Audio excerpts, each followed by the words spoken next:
تو شام تک کوئی شیطان کوئی جادوگر کا جادو اس کے قریب بھی نہیں پھٹکے گا. تو یہ فل سیکورٹی ہے, ہائی فائی آپ کی سیکورٹی ہے, گارڈ آپ کے ساتھ موجود ہیں, اب شیطان قریب نہیں آ سکتا, نقصان نہیں دے سکتا. تو جن دوستوں کو یہ وہم ہو, جن کو یقین ہو کہ ہم پر کچھ کیا ہے کسی نے, تو وہ اس کو معمول بنائیں. فجر کی نماز پڑھتے ہی جہاں بیٹھے ہیں وہیں تشہد کی حالت میں بیٹھے بیٹھے, اور اگر تھک جائیں تو کوئی بات نہیں, ٹانگوں کو تھوڑا بہت آگے پیچھے کیا بھی جا سکتا ہے, لیکن اگر ویسے ہی پڑھ لیں 100 دفعہ پڑھ لیں. ایک تو یہ افضل ترین عمل کہ ایسا عمل کوئی نہیں ہوگا کسی بندے کا, اور دوسرا یہ شیطان سے حفاظت کا بہترین ذریعہ ہے. اللہ ہم سب کو اپنی حفاظت عطا فرمائے, اپنی حفظ و امان میں رکھے, اور شریر جنوں اور شریر حاسدوں کے شر سے ہم سب کو محفوظ فرمائے. آمین آمین. سر ایک دفعہ دوبارہ ریپیٹ کر دیجئے, پھر آگے بڑھتے ہیں. لا الہ الا اللہ وحدہ لا شریک لہ لہ الملک ولہ الحمد یحیی و یمیت بیدہ الخیر وہو علی کل شیء قدیر. ٹھیک ہے سر, سوالات ہیں, ون بائی ون شامل کرتے ہیں. جی بسم اچھا, ایک گزارش ہے جو کہ میں آپ کے اور میرے توسط سے یہاں پہ پیش کرنا چاہوں گا کہ آپ جب کوئی سوال ہمیں لکھ بھیجتے ہیں تو اس کی ڈیٹیل بتا دیا کریں سوال کی. اگر وہ سوال اتنا ہوگا جس میں واضح نہ ہو کہ جواب کیا دیں تو پھر وہ جواب دینا پاسبل نہیں ہو سکتا. تو ایسے کچھ سوال ہمیں فلٹر کرنے پڑتے ہیں. نہیں, وہ ایسا بھی ہوتا ہے نا جی, کہ سوال میں کوئی ایک اس کی ڈائمنشن پوچھی ہوتی ہے, تو جب ہم اسی ایک مخصوص حصے کا جواب دیتے ہیں تو ہمارے ناظرین, ہمارے ویورز جو ہیں وہ بڑی سخت تنقید بھی کرتے ہیں. اس کو تو یہ آتا ہی نہیں ہے, اس کو تو پتہ ہی نہیں ہے, یہ چیز بتانی چاہیے تھی. وہ بھائی جب سوال ہی مختصر سا ہوگا, اور بعض دفعہ ہم کوشش کرتے ہیں کہ وہ چیزیں جو سائل نے نہیں پوچھی وہ بھی بتائیں, لیکن پھر بھی ہم بھی انسان ہیں. 4-5 اس کی چیزیں بنتی تھیں, ہم نے 3 بیان کر دیں, 2 بیان کر دیں, اور وقت کی قلت کے باعث باقی رہ گئیں, تو پھر اس پر جو تنقید ہوتی ہے کانوں کو ہاتھ لگائے. اللہ تعالیٰ ہمارے حال پہ رحم فرمائے. تو یہ مشورہ جو آپ نے دیا یہ بہت اچھا ہے کہ سوال کو ڈیٹیل کے ساتھ بتائیں. اس کو ہمارے ریسرچر بھائی جو ہیں وہ اس کو مختصر خود کر لیں گے, خود فلٹر کر لیں تو گے. لیکن آپ اپنی طرف سے جب سوال بھیجیں تو اس کی تفصیل بتا دیا کریں. ٹھیک ہے, اور ہماری عزت افزائی ضرور کریں لیکن پازیٹیو وے میں, ایسی نیگیٹو نہ ہو کہ جس کے بعد بندہ کہتا ہے کہ یار یہ تو کچھ لمٹ سے زیادہ ہی باہر ہو گیا. لمٹ سے مطلب بیہودہ ترین گالیاں دینا, یہ تو کوئی طریقہ نہیں ہے, یہ مناسب نہیں. ٹھیک ہے سر, سوال شامل کرتے ہیں کہ کیا کسی ایک کام کے لیے متعدد بار استخارہ ہو سکتا ہے؟ جی, استخارے کا مطلب کیا ہے کہ اپنے اللہ سے تعلق جوڑنا ہے, رجوع کرنا ہے, اپنے رب سے خیر طلب کرنی ہے کہ اللہ تیرا علم کامل ہے, تو علم غیب جانتا ہے, تو ساری قدرت کا مالک ہے, سارے خزانوں کا مالک ہے, میں تیرا فقیر تیرے ساتھ رابطہ کر کے پوچھ رہا ہوں کہ اللہ اگر یہ کام میرے حق میں بہتر ہے, شاندار ہے, تو میرے مقدر میں کر دے, میرے لیے آسان کر دے, مجھے یہ حاصل ہو جائے. اگر یہ چیز جو میں کرنے جا رہا ہوں یہ میرے لیے دین میں, میری دنیا میں, میری معاشرت میں, میری معیشت میں, میرے گھر والوں کے لیے اگر بہتر ہے تو اللہ اپنی رحمت سے عطا کر دے, میرے نصیب میں کر دے, میرے لیے آسان کر دے. اور اگر یہ نقصان دے تو اس کو دور کر دے, مجھ تک یہ پہنچے ہی نہیں, میں اس کو حاصل کر ہی نہ پاؤں, اور اللہ جہاں تو نے خیر رکھی ہے مجھے وہ خیر و برکت عطا فرما دے. یہ مشورہ ہے, یہ اپنے رب سے ایک التجا ہے, دعا ہے. تو اس کو 2 بار کریں, 3 بار کریں, کیا حرج ہے. ٹھیک ہے, ہمارے ہاں جو کنسیپٹ بن گیا نا وہ یہ ہے کہ کسی اچھے بزرگ سے ہم استخارہ کروائیں گے, وہ رات کو کر کے سو جائیں گے, خواب میں ان کو جو کچھ تفصیلات دکھائی جائیں گی وہ صبح آ کر بتائیں گے اور اپنی فیس وصول کریں گے. تو یہ سارا بزنس ہے, اس سے بچنا چاہیے. استخارہ خود کرے وہ شخص جو کام کرنے جا رہا ہے, اور بالکل سونے کے بعد خواب آنا یہ کسی بھی شریعت سے ثابت نہیں ہے. یہ ایسے لوگوں نے اپنے پاس سے باتیں بنائی ہیں. استخارہ کیا ہے کہ آپ پوری پلاننگ کر کے, سوچ بچار کر کے, غور و فکر کر کے کام کرنے لگے ہیں, تو اللہ سے بھی مشورہ لے رہے ہیں, اللہ سے بھی خیر مانگ رہے ہیں, دعا کر لی ہے. اب اگر آپ کا دل مطمئن ہے تو کر لیں, اور رزلٹ اللہ پر چھوڑ دیں. آپ نے اللہ سے دعا پہلے کی ہوئی ہے, مطمئن رہیں کہ انشاءاللہ جو میرے حق میں بہتر ہوگا وہی ہوگا. تو اللہ پر چھوڑ کے معاملہ, رزلٹ کے بے فکر ہو کے تو وہ کر گزریں. اور اگر آپ باوجود استخارہ کرنے کے ابھی متردد ہیں, دل مان نہیں رہا, 2 قدم آگے جاتے ہیں تو 4 پیچھے کو آتے ہیں, تو چھوڑ دیں اس کو, یا دوسری مرتبہ استخارہ کریں, تیسری مرتبہ کریں, چوتھی مرتبہ کریں. جب آپ کا دل مطمئن ہو جائے کرنے پر تو کر لیں, اور اگر دل مطمئن ہو جائے کہ اس معاملے کو چھوڑ دینا چاہیے تو چھوڑ دیں. لیکن خواب کا انتظار نہیں کریں کہ خواب میں آپ کو اشارہ ملے گا, کوئی بزرگ خواب میں آ کر بتائے گا کہ یہ بہت اچھا ہے, کر لو. بڑی صاحب جیسے آپ بتا رہے ہیں تو خوابیدہ باتیں ہو گئی نا, کہ آپ نے 2 نفل پڑھے, حاجت کی, آپ نے اللہ سے دعا کی, آپ پھر باقاعدہ سوئے, نیند آئے نہ آئے وہ ایک علیحدہ معاملہ ہے. پھر آپ کو نہیں, میں آپ کو بتا رہا ہوں جو کانسیپٹ بن گیا, پھر آپ کو خواب آئے گا, ایسا معاملہ نہیں ہے. بالکل بھی. سیکنڈلی کیا یہ جائز ہے, ذرا یہ بھی تھوڑی تعلیم فرمائیے گا کہ کیا آپ کسی جیسا ہم کہہ رہے ہیں کہ نیک شخصیت کو, بزرگ کو, کسی بڑے کو کہتے ہیں کہ ہمارے کام میں آپ استخارہ کرتے ہیں, کیا یہ جائز ہے؟ پہلی بات تو یہ بتائیں کہ جو تڑپ, جو شوق, جو لگن اس بندے کو ہوگی جس کا ذاتی مسئلہ ہے, وہ جس کو فیس دیں گے وہ اس کے اندر ہوگی. یہ that's what I am asking. جی بالکل, نہیں ہوگی, یہ معاملہ ہے کہ یہ تو ہو ہی نہیں سکتا. اس کو کیا ضرورت ہے؟ اور ہو سکتا ہے کہ اس نے 10 بندوں کا 20 بندوں کا استخارہ کرنے کی فیس لی ہو اور ایک ہی دفعہ 2 نفل پڑھ کے سو کے صبح سب کو سٹوریاں سنا دی ہوں, ہاں ٹھیک ہے ٹھیک ہے. یعنی 20 خواب آئے ہوں گے پھر اسے. اگر آپ مجھے یہ بتائیں جس نے فیس لے کے استخارہ کرنا ہے وہ کبھی کہے گا کہ آپ کا یہ معاملہ ٹھیک نہیں ہے, چھوڑ دیں؟ جی جی جی جی, وہ تو پازیٹیو ہی دکھائے گا نا. بزنس خراب تھوڑی کرنا ہے بڑی صاحب, اس لیے خود کریں, خود کریں. ٹھیک ہے. اگلا سوال ہے سر, کیا فرشتوں کو بھی کھانے پینے اور سونے کی ضرورت پڑتی ہے؟ اللہ اکبر. فرشتے اللہ تعالیٰ کی ایک ایسی مخلوق ہیں جن کو اللہ رب العزت نے صرف اپنی عبادت اور اپنے جو ان کی ذمہ داریاں دی ہیں ان کے لیے پیدا کیا ہے.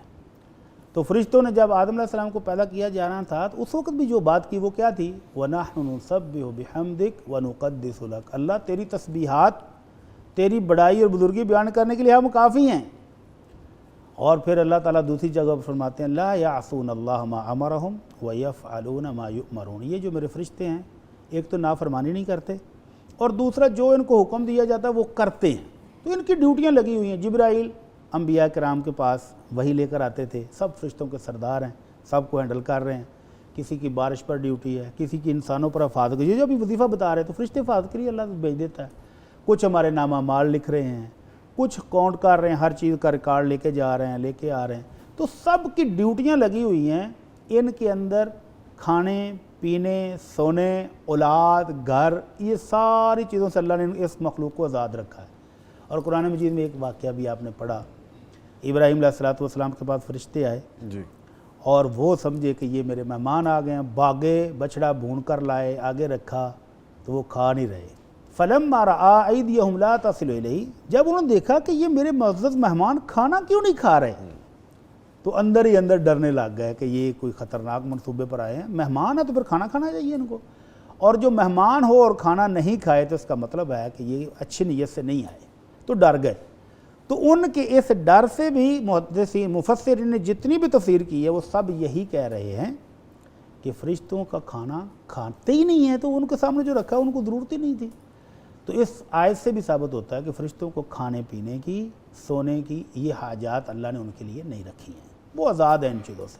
وہ صرف اللہ کا ذکر اور جو ڈیوٹیاں لگائی گئی ہیں وہ ڈیوٹیاں سر انجام دے رہے ہیں. ٹھیک ہے, وہ برہ ہیں, وہ بالکل ان چیزوں سے ان کو طلب نہیں ہے, ایسا جسم ہی نہیں ان کو اللہ نے یہ ڈیفالٹ میں نہیں رکھا.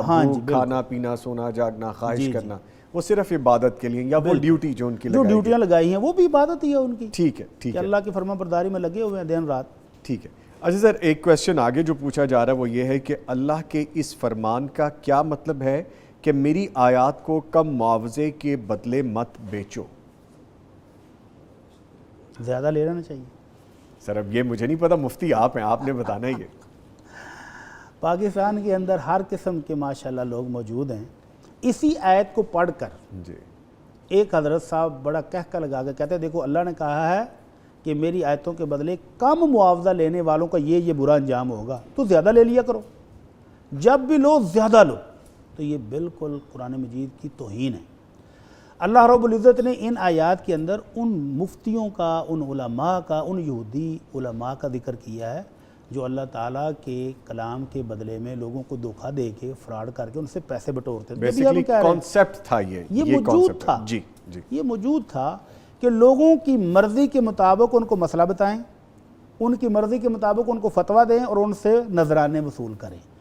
تو یہ دنیا کا مال اگر کروڑوں اربوں روپے بھی وصول کیا جائے تو آخرت کے مقابلے میں پھر بھی یہ قلیل ہے, کیونکہ یہ فنا ہو جانا ہے, ختم ہو جانا ہے. تو اللہ رب العزت نے اس لحاظ سے کہا کہ یہ تھوڑا ہے, جتنا بھی لے لو گے تھوڑا ہے.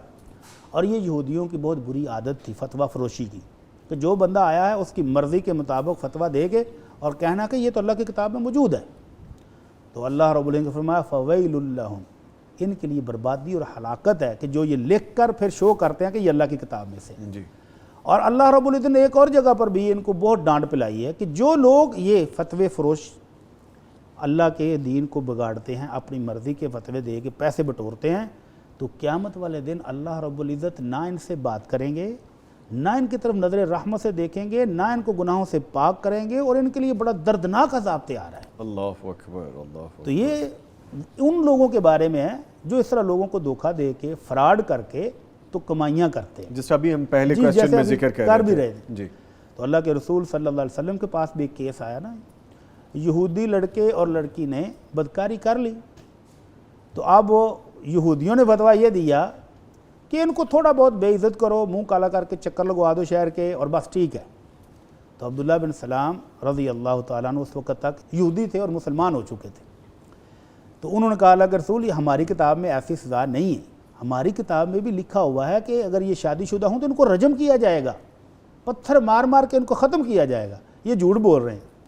تو آپ نے پوچھا تمہاری کتاب میں کیا لکھا ہے؟ کہنے لگے جی ہماری کتاب میں بس یہی ہے کہ تھوڑا بہت ڈانٹ ڈپٹ اور تھوڑا سا ان کو ذلیل و خوار کریں گے, کوئی 2-4 کوڑے لگائیں گے اور بس. تو حضرت عبداللہ بن سلام کہتے ہیں ان سے کہیں کہ آپ اپنی کتاب لے کر آئیں. کتاب لے کر آئے, اللہ کے نبی کے سامنے پڑھ رہے ہیں, تو پھر بھی فراڈ کہ جہاں یہ مسئلہ لکھا ہوا اس کے اوپر ہاتھ, اور اس کے اوپر سے بھی پڑھ دیا, نیچے سے بھی پڑھ دیا, اور جہاں اصل مسئلہ تھا وہ حضرت عبداللہ بن سلام کہتے ہیں اللہ کے رسول نے ان سے کہیں ہاتھ اٹھا کے جو ہاتھ کے نیچے بارہ تھا وہ پڑھیں. تو وہاں پر بھی یہی مسئلہ موجود تھا کہ جو شادی شدہ ہو کر یہ جرم کرے تو اس کو رجم کریں گے. تو یہ فیس بٹورتے تھے, کسی سے بکریاں لے لیں, کسی سے درہم لے لیے, کسی سے دینار لے لی, اور ان کی مرضی کے مطابق فتویٰ دے دیا. جی. جبکہ مسلمان ماشاء اللہ, اللہ تعالیٰ برکت دے علماء ربانی کو, وہ سخت ترین سزائیں لے لیتے ہیں لیکن اللہ کے دین کے بدلے لوگوں سے مال نہیں بٹورتے. امام مالک رحمہ اللہ, بادشاہ وقت نے ان سے یہ فتویٰ مانگا کہ وہ کسی خاتون سے شادی کرنا چاہتے ہیں اور وہ شادی شدہ ہے, تو اس کے خاوند سے زبردستی طلاق دلوا کے تو کیا بادشاہ وقت شادی کر سکتا ہے؟ بہت سارے کمزور لوگوں نے فتویٰ دے دیا جو ڈر گئے حکومت سے یا پیسے لے لیے, کچھ بھی تھا. تو امام مالک نے کہا نہیں جائز. تو بادشاہ کے حکم پر امام مالک کو بہت پیٹا گیا, اور ان کو وہ شہر کے اندر مجرموں کی طرح چکر بھی لگوائے گئے, اور پھر ان سے کہا گیا کہ لوگوں کو بتاؤ کہ تمہیں یہ کیوں چکر لگوائے جا رہے ہیں. تو امام مالک اس سواری کے اوپر بیٹھے بیٹھے لوگوں کو کہتے تھے میں یعرفنی فقد یعرفنی, جو مجھے جانتا ہے وہ جانتا ہے, تو جس کو نہیں پتا انا مالک بن انس, وہ جان لے کہ میں مدینے کا عالم ربانی مالک بن انس ہوں. اور مجھے یہ سزا اس لیے مل رہی ہے کہ میں کہتا ہوں طلاق المکرہ لیس بشیء, کہ زبردستی کی دی ہوئی طلاق یہ طلاق ہوتی ہی نہیں ہے, بادشاہ جتنے مرضی فتوے لے لے. تو یہ آیت جو کسی نے سوال پوچھا ہے وہ ان لوگوں کے بارے میں ہے جو لوگوں کی من مرضی کی تفصیل بیان کریں, دین میں اپنے پاس سے چیزیں شامل کر کے, یا جو ہیں وہ چھپا کے اور لوگوں سے نذرانے, ہدیہ اور تحائف وصول کرتے ہیں. تو یہ آیت ان کے لیے ہے کہ ان کے لیے قیامت والے دن بہت دردناک عذاب بھی ہے, اللہ کی نظر رحمت سے محروم بھی ہوں گے, اللہ ان سے بات بھی نہیں کریں گے. تو اتنی سخت سزا یہ فتویٰ فروشی پر ہے. ٹھیک ہے سر. آگے ایک کوسچن پوچھا گیا ہے, مجھے ایک حدیث شریف کا مطلب معلوم کرنا ہے کہ نبی کریم صلی اللہ علیہ وآلہ وسلم نے فرمایا ایک بے میں 2 بے جائز نہیں ہے, اس کی وضاحت کر دیں جزاکم اللہ خیرہ. سب سے پہلے تو بے کے بارے میں بتا دیں, بہت سے ناظرین سامعین کو شاید پتہ نہ ہو. بے کا مطلب سودا, جی, تجارت, لین دین, کاروبار, بزنس. ٹھیک ہے, آپ کو چیز خریدتے ہیں جو بیچتے ہیں تو یہ بے ہے. تو اس کے بارے میں محدثین نے 3 معروف تفسیریں اس کی ہیں. یہ حدیث بہت مارکۃ الآراء حدیثوں میں سے ہے, اس کی بڑی ڈیٹیل ہے. تو محدثین کرام نے جو تفسیریں اس کی بیان کی ہیں ان میں سے آسان 3 ہیں. پہلی یہ ہے کہ جس طرح ہمارے ہاں قسطوں کا کاروبار ہے کہ نقد میں ایک چیز آپ کو 10,000 میں مل رہی ہے اور وہی چیز اگر آپ قسطوں پر لیں گے تو آپ کو 15,000 میں مل رہی ہے. بظاہر لگ رہا ہے یار یہ بہت پیسے زیادہ لے رہا ہے. تو یہ ہے ایک سودے میں 2 سودے, چیز ایک ہی ہے, قیمتیں اس کی 2 ہو گئی. اب یہ نجائز کب ہے؟